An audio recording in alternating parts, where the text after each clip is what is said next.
नमस्कार, मैं हूं विनय सिंह। न्यूजीलैंड चर्चा में है और इसलिए न्यूजीलैंड से जुड़ी हुई वैसी चीजें जो आपको जानना जरूरी है और साथ ही साथ जो परीक्षा के लिए भी जरूरी है, आज उस पर बात करेंगे। क्या आपको पता है कि न्यूजीलैंड में लगभग कितने भारतीय रहते हैं और किस शहर में रहते हैं? न्यूजीलैंड का टोटल एरिया क्या है? वहाँ की सबसे लंबी नदी, सबसे ऊंचा पर्वत, सबसे निचला पॉइंट कौन सा है? न्यूजीलैंड आखिर किस दिशा में भारत से पड़ेगा? न्यूजीलैंड के दो प्रमुख आइलैंड को कौन अलग करता है? उसकी प्रमुख सिटी कौन कौन सी है? यहाँ की सबसे लंबी झील और सबसे लंबी नदी और सबसे बड़ा झील कौन सा है? ऐसे कई प्रश्न पर आज बात करेंगे और साथ में बताएंगे कि न्यूजीलैंड से भारत का रिलेशन कैसा है। न्यूजीलैंड में इस समय 1,56,000 लोग जो है वो भारतीय हैं। 1,56,000 लोग न्यूजीलैंड में है जो भारत के हैं अथवा भारतीय मूल के हैं। 27% ऐसे लोग हैं जो मूल रूप से भारत से जाने के बाद न्यूजीलैंड में ही रह गए और वहीं के हो करके हमेशा के लिए न्यूजीलैंड में ही उनका जीवन यापन चल रहा है। 13% लोग ऐसे हैं जो लगभग 25 वर्षों से न्यूजीलैंड में रह रहे हैं, यानी कि 25 वर्ष पहले वो न्यूजीलैंड गए थे, उसके बाद वो वापस भारत नहीं आए। साथ ही साथ लगभग वहाँ के 20% लोग ऐसे हैं जो वहाँ का जो ट्रेड बिजनेस है वो भारतीयों के पास है और ज्यादा जो लोग हैं वहाँ पर भारत से जाने वाले में उसमें सिख जाति के लोग ज्यादा, यानी कि सिख लोग सबसे ज्यादा पंजाबी वहां पर माइग्रेट किए हैं। भारत के सभी लोगों में उनकी संख्या लगभग 26% है न्यूजीलैंड में भारतीयों के हिसाब से। जैसा आप जानते हैं कि ये ऑस्ट्रेलिया कॉन्टिनेंट के अंदर आता है, इसको अलग से ओसेनिया भी कहा जाता है न्यूजीलैंड को। और इसका अगर हम लैटिट्यूडनल लॉन्गिट्यूडनल देखेंगे तो 42 डिग्री साउथ, मतलब 0 डिग्री से 42 डिग्री साउथ की ओर में होगा और 174 डिग्री ईस्ट, मतलब वो 0 डिग्री जो मेरिडियन होती है वहां से ईस्ट के पोजीशन पर जो है वो न्यूजीलैंड की शुरुआत होती है। इसके दो प्रमुख आइलैंड हैं, नॉर्थ आइलैंड और साउथ आइलैंड। दोनों के बीच में कुक स्ट्रेट है। कुक स्ट्रेट, कुक जलसंधि दोनों को अलग करती है, यानी कि उत्तरी द्वीप को दक्षिणी द्वीप से अलग करती है।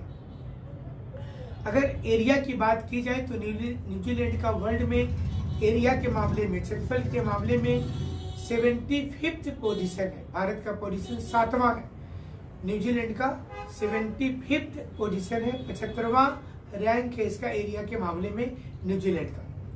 इसकी टोटल क्षेत्रफल 26710 स्क्वायर किलोमीटर है।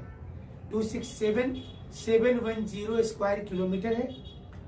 इसका सिर्फ 2.1% भाग जो है वो पानी वाला इलाका है, जो कि समुद्र के किनारे है ही, जिसमें इनलैंड वाटर है। बाकी सारे जो है वो लैंड पार्ट है, लेकिन इसका कोस्ट लाइन काफी ज्यादा है। 15,134 किलोमीटर का इसकी तटीय रेखा है। भारत में ये 7516 किलोमीटर का है, 7,500, जस्ट डबल। इसका कारण ये है कि ये आइलैंड है तो चारों साइड से इसकी रेखाओं को हम लोग जोड़ देंगे तो ज्यादा हो जाएगा। वो 75,000 जो भारत का जो है वो 7,500 है और न्यूजीलैंड का 15,000 किलोमीटर से ज्यादा है। किसी देश को सीमा रेखा नहीं बनाता है, क्योंकि ये द्वीप है तो सीमा रेखा का निर्माण नहीं करता है। इसकी हाईएस्ट पॉइंट का नाम माउंट कुक अथवा अरोकी कहते हैं, AORAKI, अरोकी, जिसकी ऊंचाई 3,724 मीटर है, जिसको माउंट कुक जो है वो। लोएस्ट पॉइंट जो है इसको तलेरी प्लेन कहा जाता है, जो -2 मीटर में है।